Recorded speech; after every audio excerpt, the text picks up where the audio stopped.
Hi, welcome back to the Mandarin Blueprint Podcast, episode 158. My name is Luke, and I run this podcast with my friend and business partner, Phil. And we've been living in China for a long time. We run a course called the Mandarin Blueprint Method. And this is basically our way of responding more personally to people on our forum and on our platform. We get lots of interesting emails and comments every week. Not all of them we can share because some people like to just don't want to share what they send to us. But generally, we have lots of cool comments from people that are using the course to, I don't like to use this word very often, but essentially hack Chinese. There's a lot of different techniques involved in the Mandarin Blueprint Method that make the whole process of learning so much easier, learning Chinese. Because the hardest part about learning Chinese is starting and learning to read.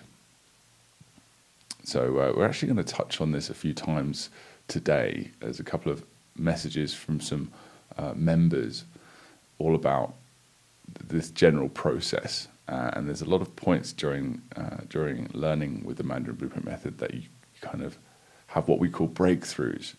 And breakthroughs come from learning to read, learning the pronunciation, building a solid foundation.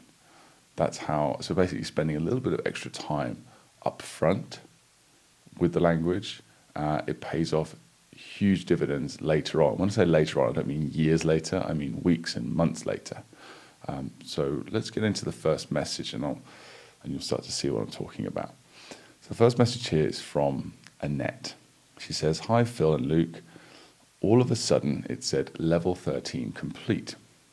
The video is telling us that this is the hardest it will be and that it will only get easier are so encouraging. Now I am even more eager to get to the paragraphs and more text to read." So let me give you some context for this in case you're not on the course or you've barely heard of us. So there are 57 levels currently in the Mandarin Blueprint Method. And that will get you from 0 or beginner level. Once you've completed level 57, that is levels 37 to 57, those 20 levels are the intermediate course. So you will be able to read, understand, and even write by hand 1531, or is it just 1530?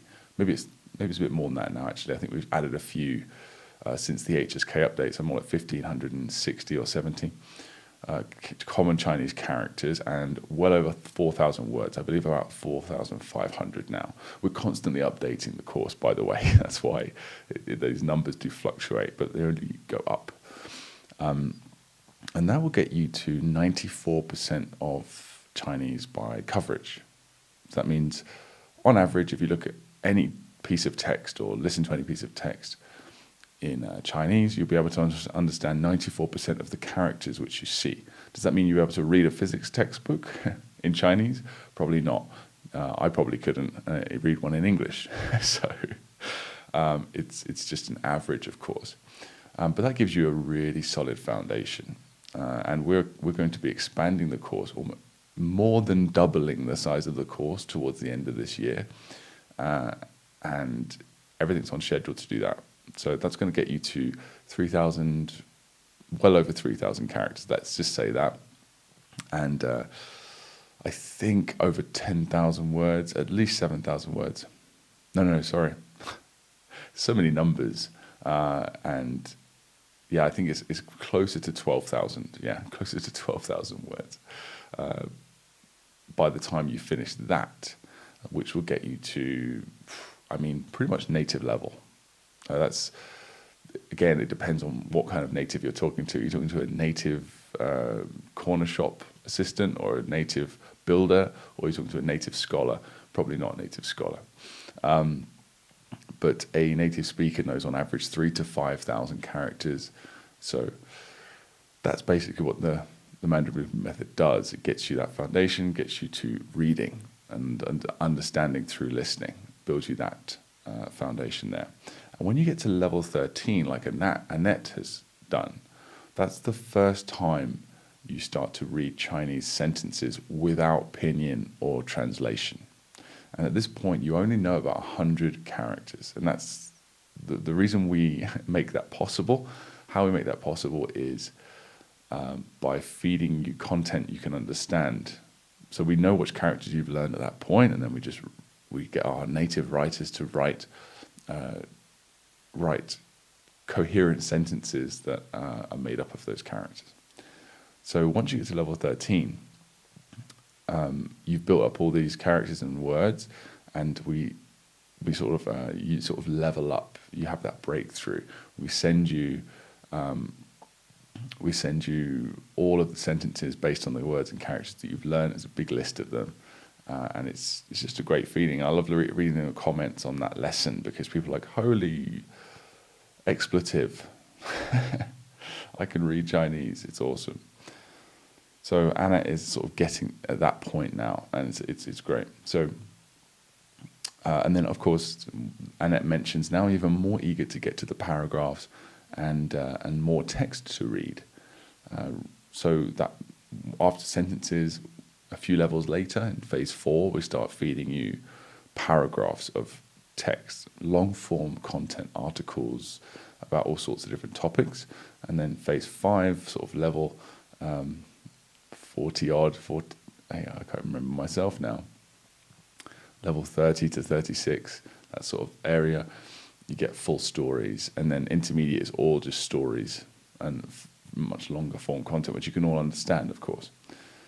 So Annette says, reading and understanding is, of course, much easier than trying to keep up with Annie or Jerry. Those are a couple of our native speakers that we have to do the audio for us when shadowing. So shadowing is where you listen and you speak along with the audio.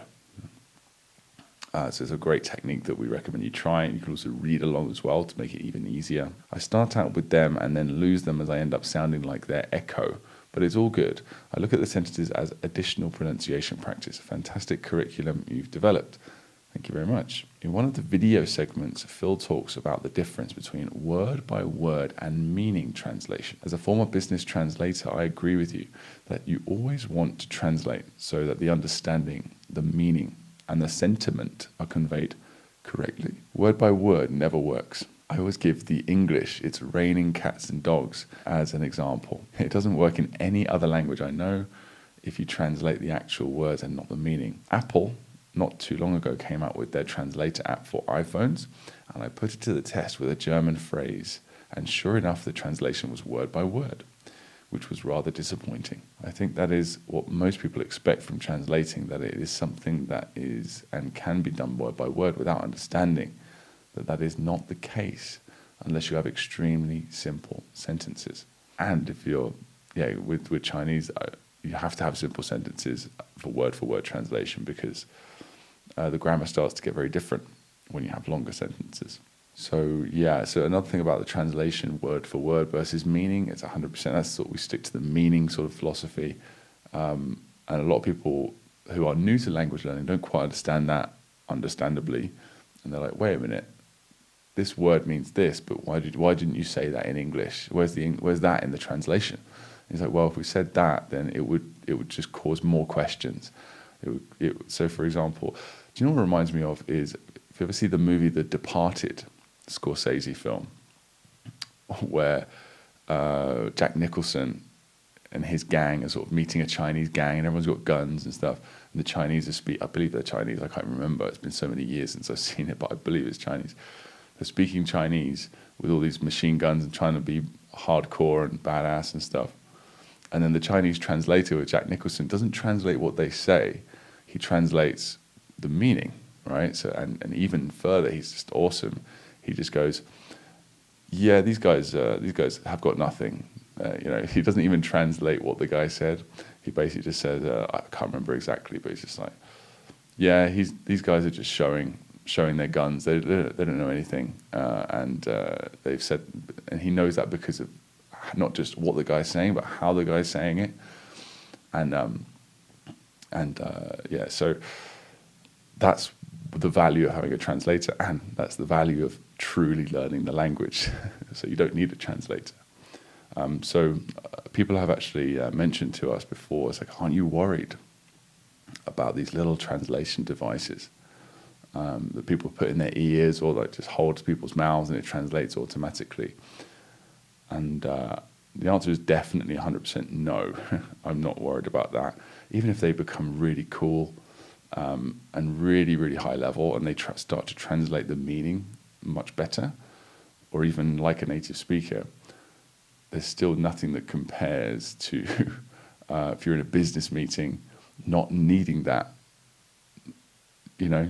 So it's like, yeah, well, that guy, he has a translator app. Do you know what? I don't need it because I spent years, months, years learning your language to a really high level. So if I had the choice between those two, I think that guy that doesn't need the translator is going to get a big advantage if it comes to a negotiation or getting that person as a customer.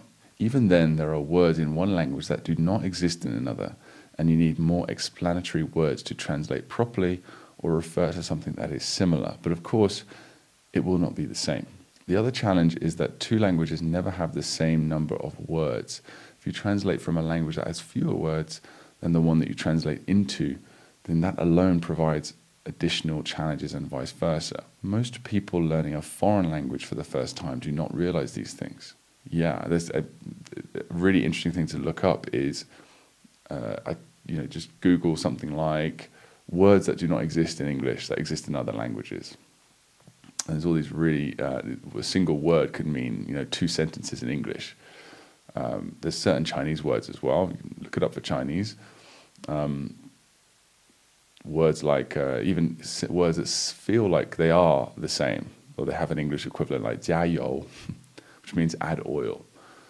And that, if you think about it, it sounds like there is an equivalent in English, but there isn't really. Not that it gives that exact same sentiment, Very interesting. So next is, she continues, yesterday I left a goodbye message on the Duolingo Chinese forum, which I have not gone back to since late July when I started your free trial. Of course, I mentioned that I had found a much better learning path in Mandarin Blueprint, including your website link. Well, don't want to make enemies. Don't want Duolingo people looking up. But no, it's fine. That's awesome. Thank you very much.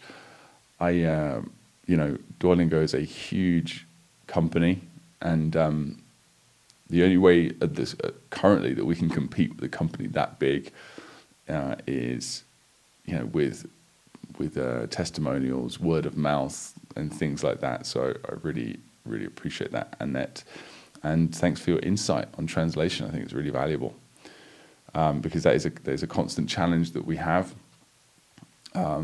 trying to translate word by word, but also the meaning at the same time, just to sort of please both groups of people. And of course, you can never please everyone, right? And you never. So it's a challenge.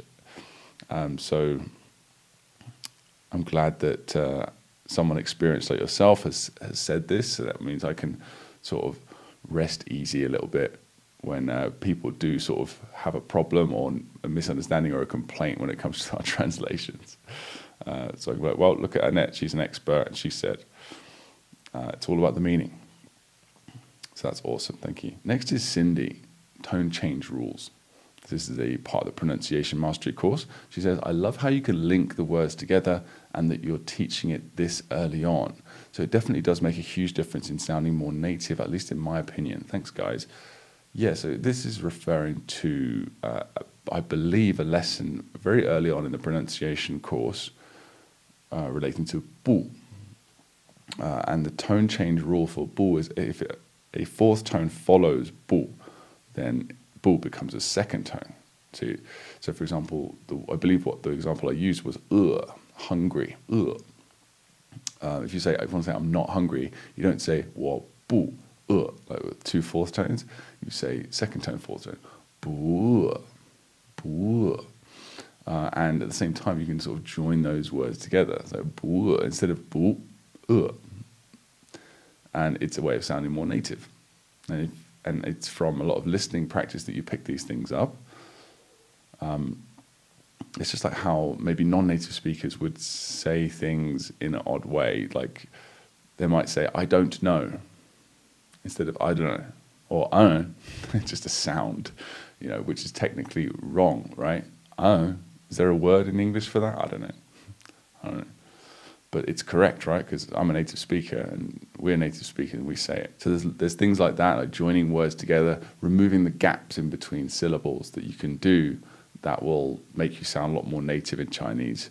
And it's also smooth as well. It's very easy. It's not like you have to speak really fast or anything. It's just removing those gaps. And that's one of the pronunciation tips I've given to a few people is you can slow down your speech as a whole. Slow it down to like 70, 80%, but try and remove the gaps to make up for that. Try and remove some of the gaps in between the words. So it's very common that for example, there's words that you know really well or phrases. 我觉得 certain phrases that come out really quick. So you'll end up saying something like, I don't know, 那个人呢，我觉得他是非常 blah blah blah. So there's words that you know really well, but the trick is try not to say the words you know really well really fast, because then when it comes to a part of the sentence where you have to sort of dig deeper into your mind to come up with the words because you haven't used them very often, or then you'll end up the speed will be odd. There'll be odd speed changes in how you speak. So 我学中文学了很长时间了，好多年. And then someone will ask you a question that's basically saying, I've studied for Chinese for a long time. And then someone will ask you a question that you're not used to getting asked a million times. And you have to think about it and you slow down, and it can cause sort of nervousness even. So it's try to sort of pass your speech, I think is the word. Basically just control the overall speed of how you talk. It's just quite difficult to do. So instead of saying like, I'm really confident about this next sentence, I've said this a million times. It's like, 我觉得我是, no, just say, 我来中国几年了, 我来中国18年了, 学中文学了很长时间了. So like slow it down, but not like so you sound odd, but just so you can think of the next, and also add a few like 那个这个就是 add a few sort of little things in the middle of when you're speaking, and just basically sort of breathe and calm down, and that really helps overall, because everything's just a lot more do instead of so I hope that makes sense to some of you who've been practicing speaking or been learning Chinese for a little while. It kind of makes sense to me anyway. So so just control the overall speed, and try and make it more of a uniform speed across your whole speech when you're speaking in Chinese. Next is Seong. So Seong's been with us for a little while, and he's also made it to level 13. And he says, I started this course on the 14th of August because my city is in lockdown. And having just closed my laboratory in neuroscience, I wanted to occupy my time with something new. It's now 5 weeks, and I am so thankful that I started this course because I can now read sentences in Chinese. I look forward to opening up my screen daily and learning new words and sentences. Above all, I am amazed by your enthusiasm and love for the language. My Mandarin teacher is also very impressed and will now recommend you to her other students. Thank you. Awesome. We're getting lots of word of mouth lately from people. So thank you very much for that, Song.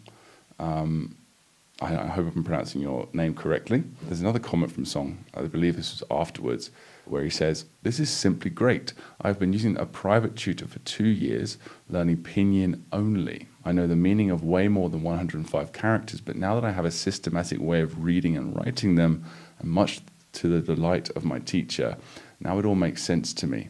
I've reached this level in about 4 weeks because it has been so fun climbing every character and reclaiming what I've previously learnt in a rational way. So this is really interesting. I had a similar process to Seong, a similar experience, because I also went a long time, not 2 years, but I believe it was well over a year, maybe a year and a half or so, without learning characters. And I did it proudly as well. I'm not learning those characters, obviously. That's a waste of time. I know language learning. That was my attitude anyway. And I hit a ceiling. You know, I would practice speaking a lot with people that I knew. And so my speaking did develop, and my listening here and there, of course. But there wasn't any regimented structure.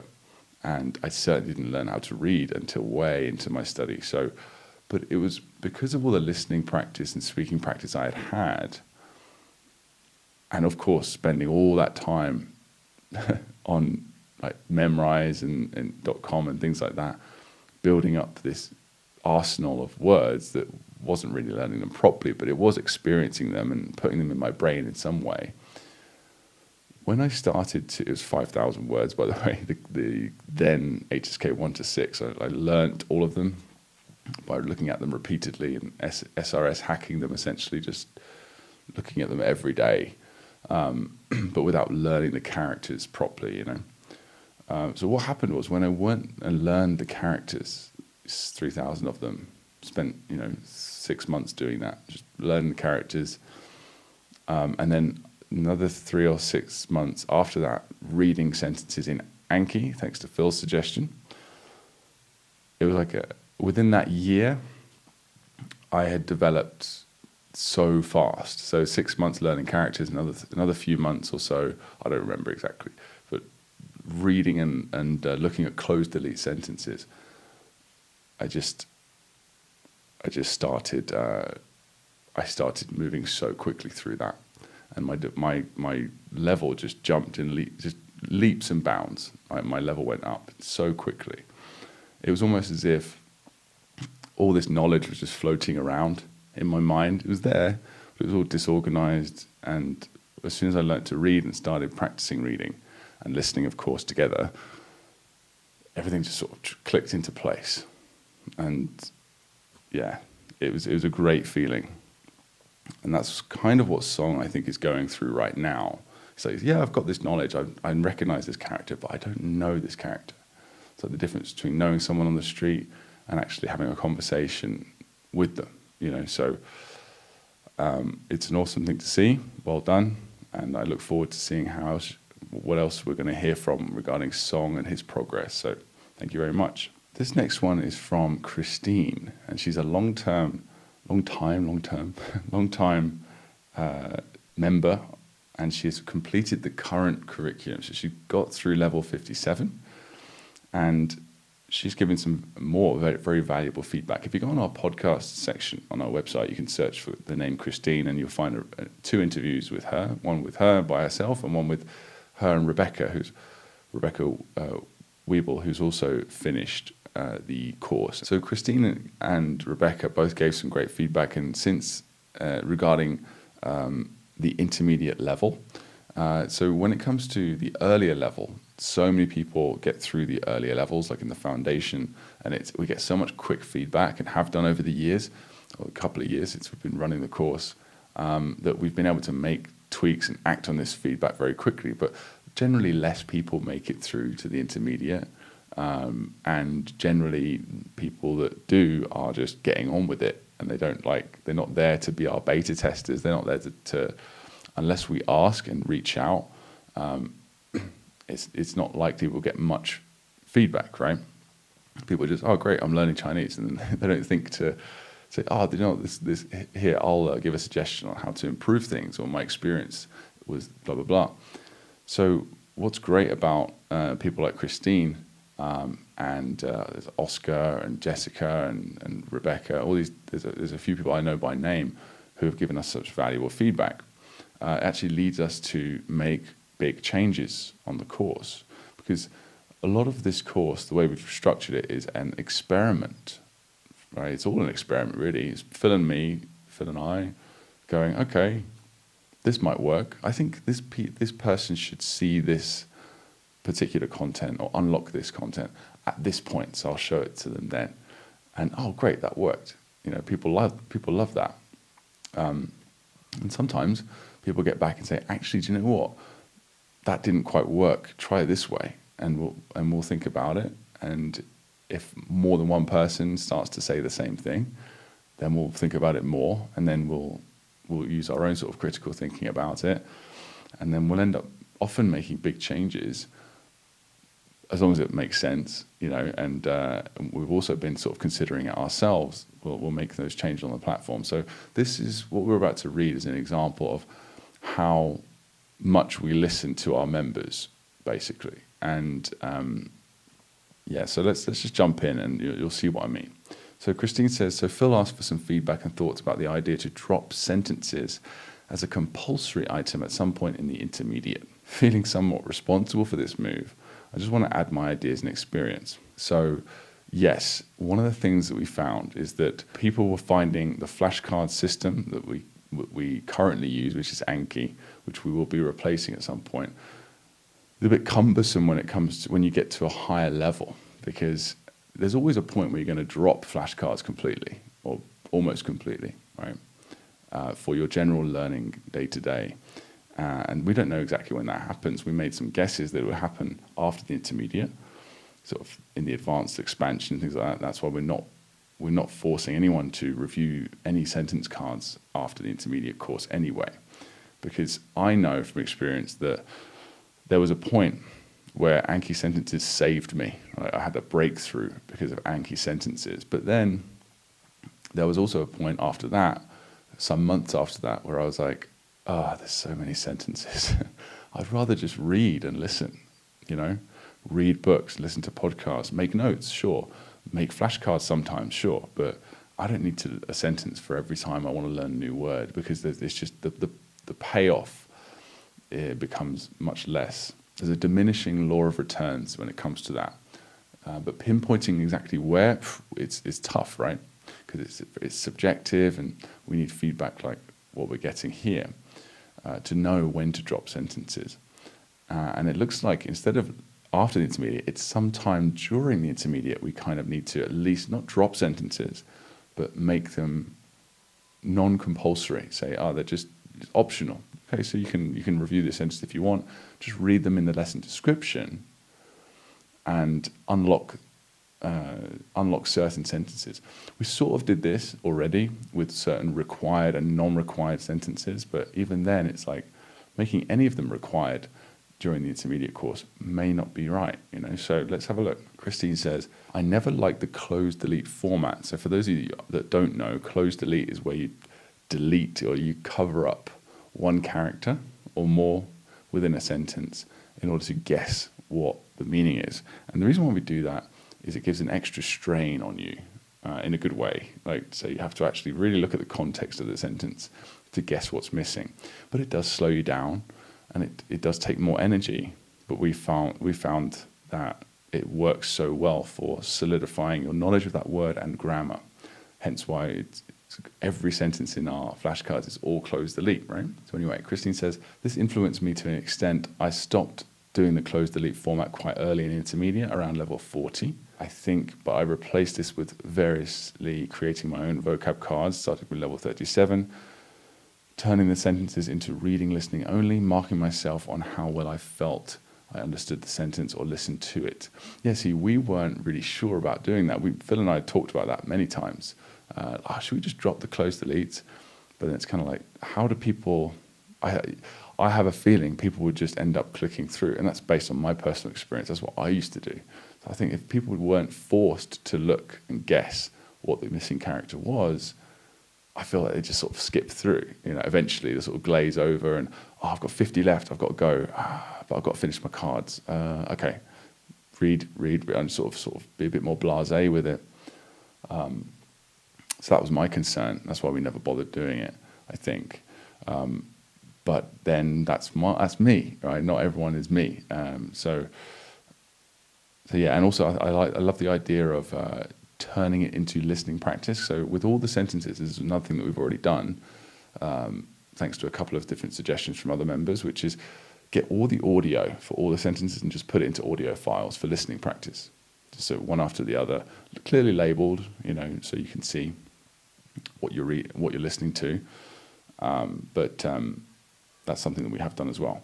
And finally, at level 50, dropping the vocab cards and the sentence cards in all formats and just focus on characters. However, from level 50 to 57, I did read sentences as they came up in the course. So characters become much more important and sentences become much less important as you get to a higher level, right? Because that makes complete sense, doesn't it?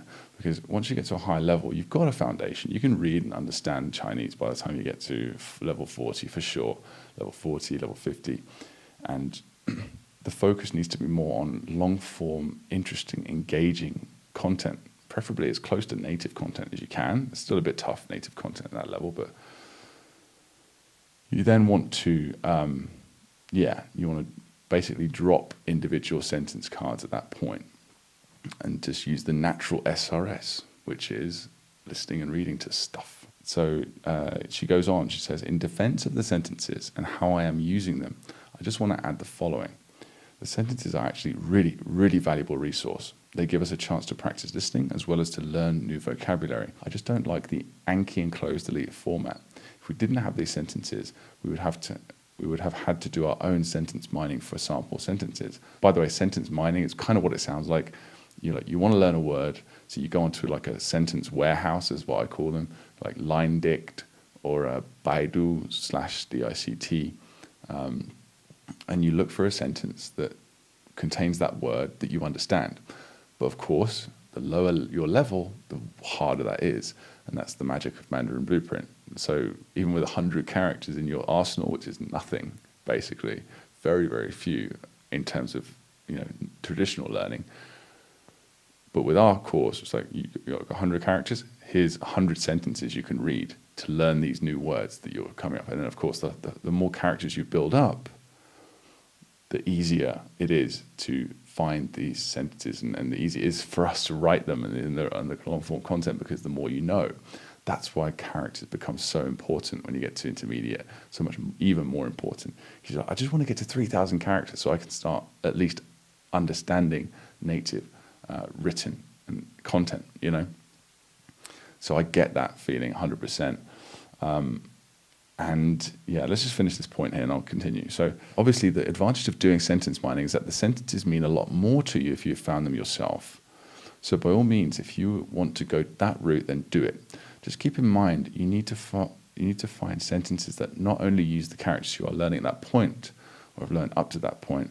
Luke and Phil have already done the heavy lifting for us in this regard. Yeah, you need to know what you're reading. You need to be able to read. If a sentence, you find a sentence, I want to learn this word, you find a sentence that contains 3 other words with a bunch of characters you don't know, that sentence is almost useless, because it's going to take so much studying, like conscious learning in order to be able to understand that sentence.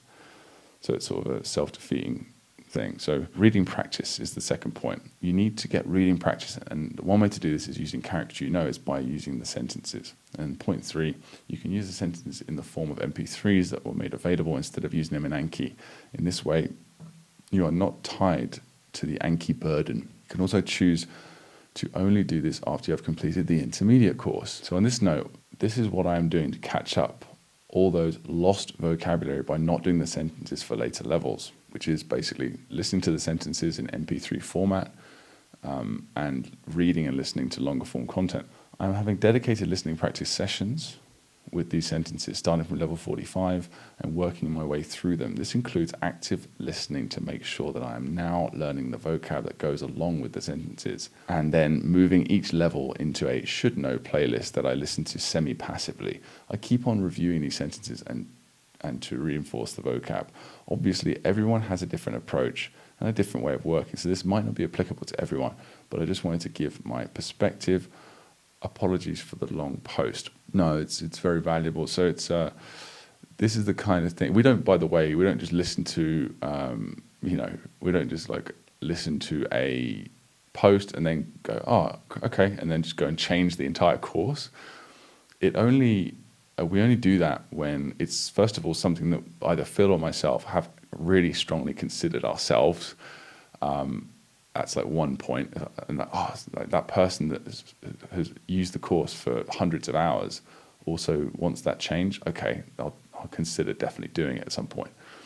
Or if we get several people all spent a lot of time with the course, all have the same idea, same change.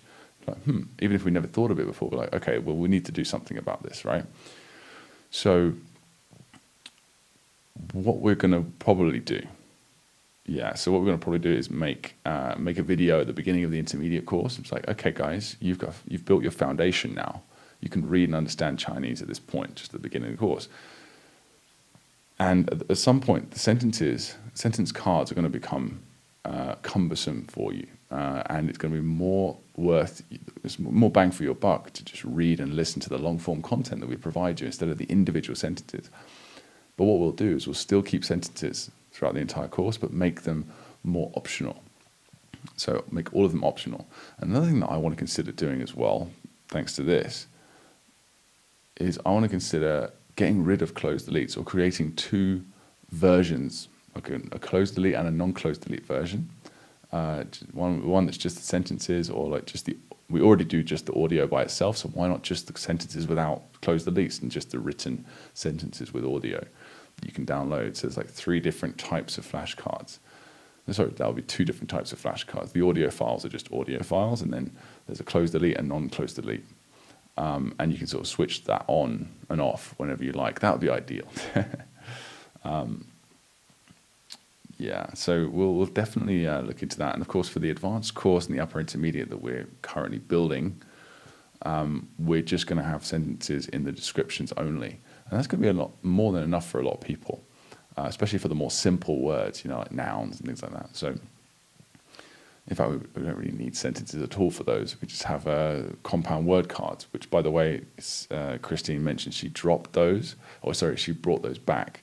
So we dropped those in the intermediate course, like individual flashcards for learning individual words, because what you can actually do is we can combine them. This is what I did for many years. Not I say many years, at least a couple of years while I was reviewing sentence flashcards in my Anki.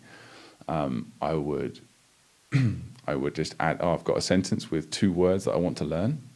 Great, I'll add one image that sums up the whole sentence, or I'll add 2 individual images that connect to my mnemonic connection to those words, or at least one word. And that would be absolutely fine. So that's what you can actually do as well, Christine. You don't need to bring the cards back.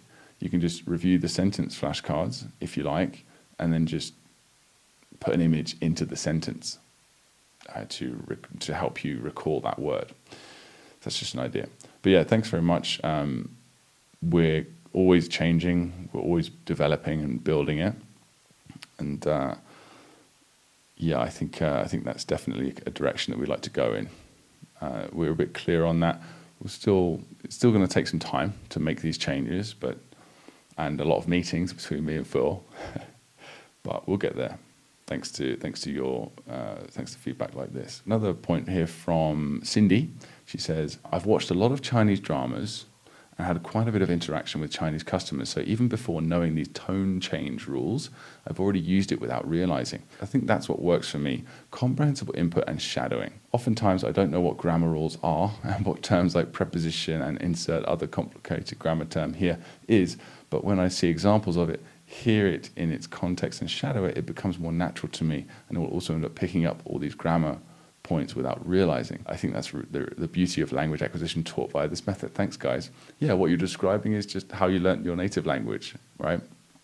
Except we're adults, so we have we're not just like new people, so we have the advantage of developed brains that we can actually learn to read immediately instead of having to wait like 3 years before we can start reading properly. We can just read almost straight away, or like with Mandarin Blueprint within like a few weeks. And you start consuming the language and you'll naturally pick it up. Yes, and that's the difference between learning and acquisition. Okay, that's a key difference to remember if you want to learn any language. Learning how a grammar rule works will not mean that you'll be able to use that grammar naturally. It just means you know how it works. If you want to actually understand the grammar and use it, then you need to consume it. This next question kind of relates to that point from Mirko. He says, 找你5元. It's a sentence for zhǎo, right? It's a sentence that you unlock. And he just says 3 third tones in a row. And this looks really scary, right? It's like, I read it just instinctively. And because I've heard multiple third tones in a row so many times, I don't need to think about how to say it. It just comes out. 找你5元. 找你5元. So what naturally then we do is like say, okay, so what did I do? And that's how it's done, right? Because I'm not saying it's the only way to do it. Maybe other native speakers, I'm not a native speaker, maybe native speakers might have different ways of pronouncing this. And I believe there's a couple of ways to handle multiple third tones, but essentially in this example, 找你5元, right? So I just basically treated two third tones together and then just separated them. So instead of saying 找你5元, you can also do that. I believe. So 找你5元, 找你5元. So 2 second tones, and then the final one is the third tone. Or you can just say 找你5元, 找你5元, right? That's also fine as well. So, yeah, I do actually remember that. It's all coming back to me now. There's two. If I recall correctly, there's 2 ways of handling multiple third tones, and that's it. Just turn everything into a second tone, or just separate them. Just pretend that they're not in a row. Basically, is what native speakers tend to do. 找你5元. So yeah, but don't worry about little things like that. Just like what Cindy said, if you just imitate what you hear, just imitate the audio. Don't try and dissect it and pick it apart. Just imitate. It's native speakers talking, so it's going to be correct. Okay, don't get me wrong. Sometimes native speakers do even make tone mistakes themselves, but it's kind of weird because it's like, again, like I said earlier, it's like if a native speaker does it, it's not really wrong. It's just maybe not standard. But like if I say, oh, you have no right to tell me that's not correct, right? Because I'm a native speaker and other native speakers do it and they understand what I'm saying, which is I don't know, right? But you can't tell me that's wrong. Do you see what I mean? So anyway, I feel like I'm rambling slightly there, so I'll just move on. That's actually the final comment for this week. So let's move on to the vocab living links. So this is the section of a course of the podcast where we get, let's start with, once you get to phase 2 of the course, you start to learn words, right? So you go from characters to compound words. And with characters, we build like memory palaces, and we really sort of, it's rather intensive at first, like to learn these characters because it's so important and there's so much to learn. But once you know the characters, that's like the hard part. It's not even that hard, to be honest, but it's over. And then then as you build your characters, you unlock compound words made up of those characters, just like you unlock sentences later, right? It's like that sort of progression. Native speaker here. And so once you learn compound words, you still need to make mnemonics, like to connect and learn those words quickly, but you don't have to like do all these elaborate mnemonic memory palaces. You can just sort of look at the compound word and make a connection to them in some way. So based on the sound, based on the characters within it, based on the keyword, and it can be sort of all sorts of tenuous connections there. And people on the course give comments, their ideas of these connections, or living links, we call them, because they're attached to your own life, and your own life experience.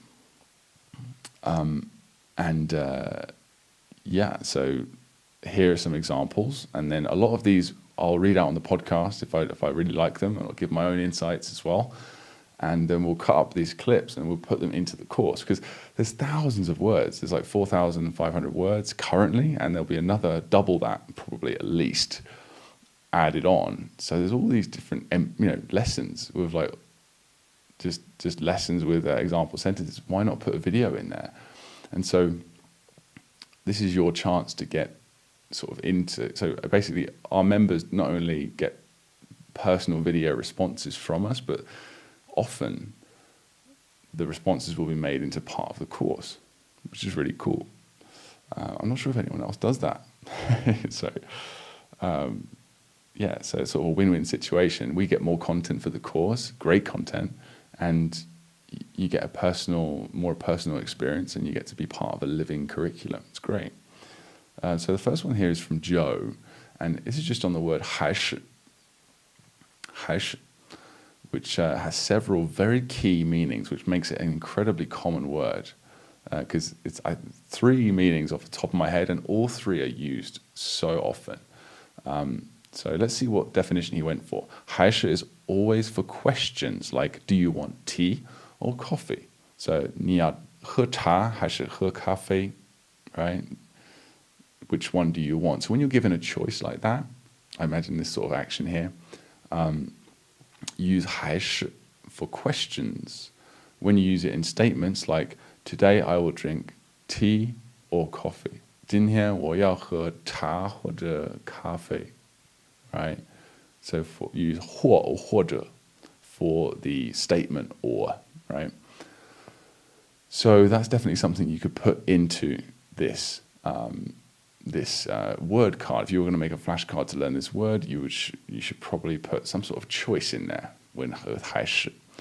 But again, 还是 also, if you want to learn the characters, it also means still. 你还是在讲这个, you're still talking about this, right? 你还是 you're still talking, or often just shortened to 还, 你还在讲这个, right? If it's just easier to say and it means the same thing.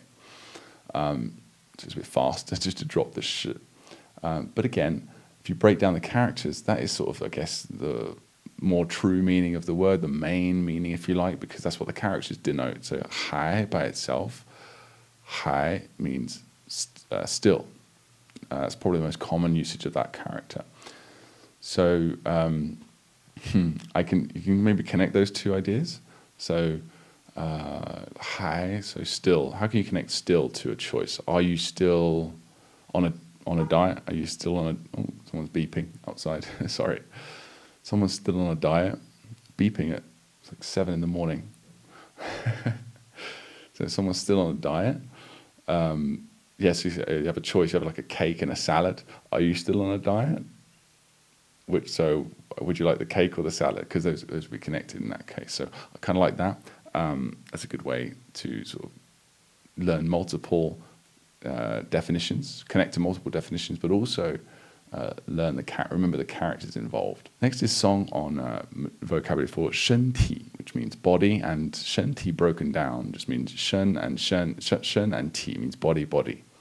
Different kinds of body, but still body, right? But so I wouldn't connect to the characters, and neither has Seong. He just says 身体, 身体, 身体, which means is it Sanskrit for piece to your body. Well, I don't think I could think of anything better than that in terms of a sound mnemonic. It's just perfect. And I also learned a bit of Sanskrit as well, so thank you for that. Yeah, I've got nothing else to add. Well done, Sol. Next is Rick on 新, which means new, and this unlocks 3 new words: 新闻, 最新, and 新年.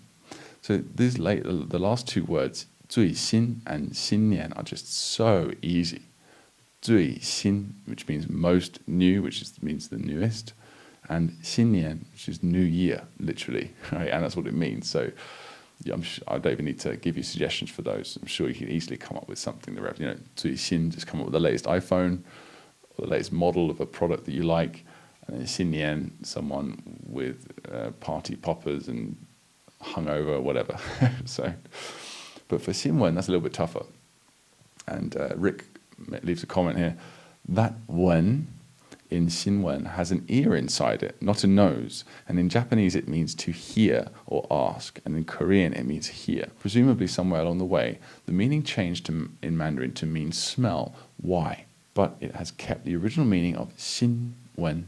Yeah, so if you actually look up 文, just that character, 新闻的文, look it up in Pleco, your dictionary, and hit the words section, and you'll find all the words in Pleco that have that character in it, and you'll notice that tons of them, in fact most of them, still have that meaning of hear or listen, which is the original meaning. And Japanese, Korean, a lot of other Asian languages, including even Vietnamese, are heavily influenced by Chinese and Chinese script as well. And so that's why there's that commonality there. So, wen originally meant to listen, but at some point, I don't know why, it got given the meaning of, in the modern day, to smell. Okay, now it used to be originally to smell in Chinese was not wen, it was xiu, to xiu something. But now xiu is used for animals. So if a dog is sniffing, that's xiu. It's not wen. Dogs do not wen, they xiu. Okay, and if you say someone is xiuing, that's kind of odd now. It's like, I'm not a dog, I'm wenning. Okay. Why? No idea. Okay, it's just that's what happened. I'm sure that there is a reason somewhere. I'm sure some Chinese scholar would be able to tell you, but that's all I know, that there definitely was a change. Next is Jasmin on a new vocabulary unlocked for 一下 and 下午. She says, I had two songs immediately coming to mind. One Moment in Time by Whitney Houston. So 一下 means a moment. So music is very, very effective in mnemonics, okay? So this is a great idea. And A Moment Like This by Leona Lewis. Interesting. I also thought of one more. Shania Twain. From This Moment.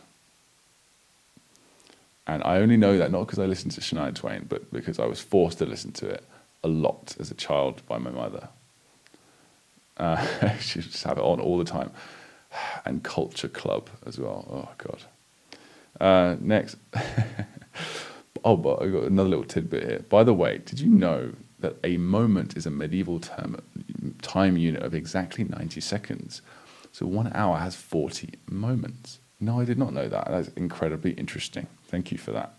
And that could also be a little connection as well.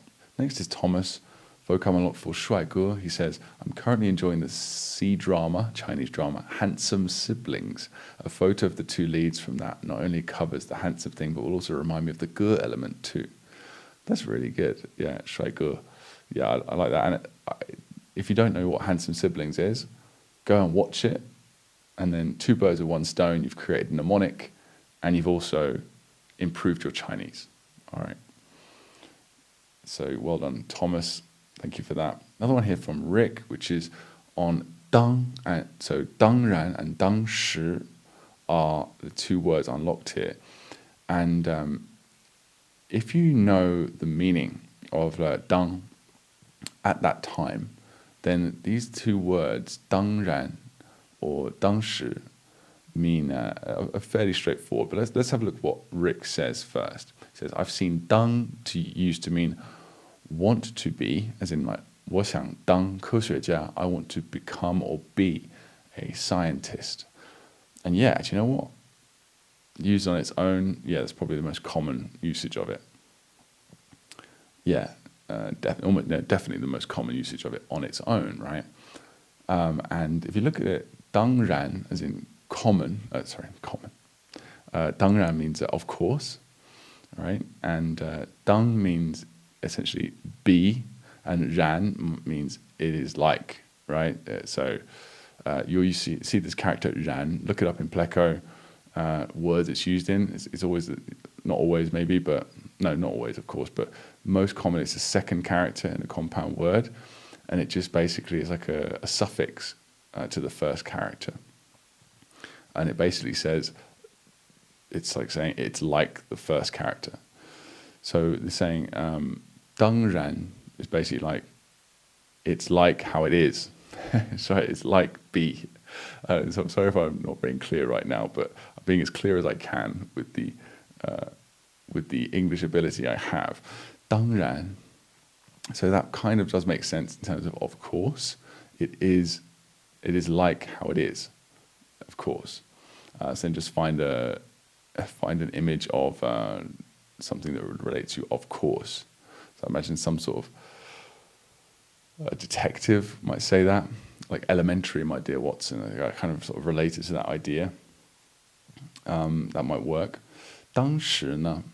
当时, it's a really great word to use when you want to say at that time. 当时 And it sounds formal, but it's actually not. It's actually used very commonly in speech. Maybe not quite as common and colloquial as 那个时候, right? But still, 当时 is very, very common. And literally means, so this kind of, we connect to Rick's idea here. So he says, 当科学家, like, I want to become a scientist. What do kids say? I want to become an astronaut. I want to become a fireman, all these things that kids say, or a soldier. 当时, so you can say, what did you want to be when you were a kid? Do you remember? Maybe you could use that. So what did you want to 当 when you were a 孩子时? Like at that time when you were 童年时你想当什么呢? Right, what did you want to be when you were a kid?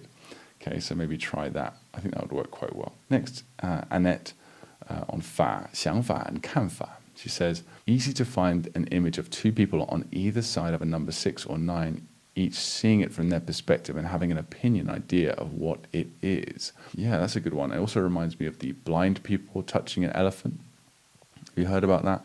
It's like, I think it's like 3 blind people saying, no, this elephant's really like hard and rough, and he's like touching his belly, like his side, and the guy's like, no, it's really furry and thin, and he's touching his tail, and the guy at the front is touching his nose or his tusks, and saying, oh no, he's made of bone or something, So that's also a way of looking at these two meanings. Now, they do have differences, these two words, and they're used in different ways, but they're also very similar. So what I want you to do to test yourself here is I want you to search for both of these words individually in Chinese in your Google and see what images come up. And then look at example sentences that we provide. And if that's not enough, look in Plecker and look at more example sentences. And I want you to come up with figure out for yourself what's the difference between these two words, 想法 and 看法. Very similar, but used in slightly different ways. Okay, so rather than me explain to you and dissect that, just look it up yourself. And there's a muscle that you want to develop. Being a bit independent study, because you're going to need it more and more as you go through. Right, so try that out. Finally, we have Jonathan here on 错不错没错还不错. He says, I've used woodworking because I did woodwork at school. I wasn't brilliant at it, but I was not bad either. So 不错. So actually, when you say not bad in English, not bad, that's more like 还不错. It's actually closer to 还不错. 还不错 is like, it's on the positive side of okay. Let's say that. But when you say 不错, that actually means very good or good, 不错. That means good. It doesn't mean not bad, literally. Okay, that's another thing related to what we were talking about earlier about translations, literal translations. If you translated 不错 literally, then it would be not bad. But actually, in reality, it's like, pretty good. So what are you good at? What are you okay at? What are you not bad at? Those two images might work well for those two words. And 没错. 没错 is a very common word to mean correct.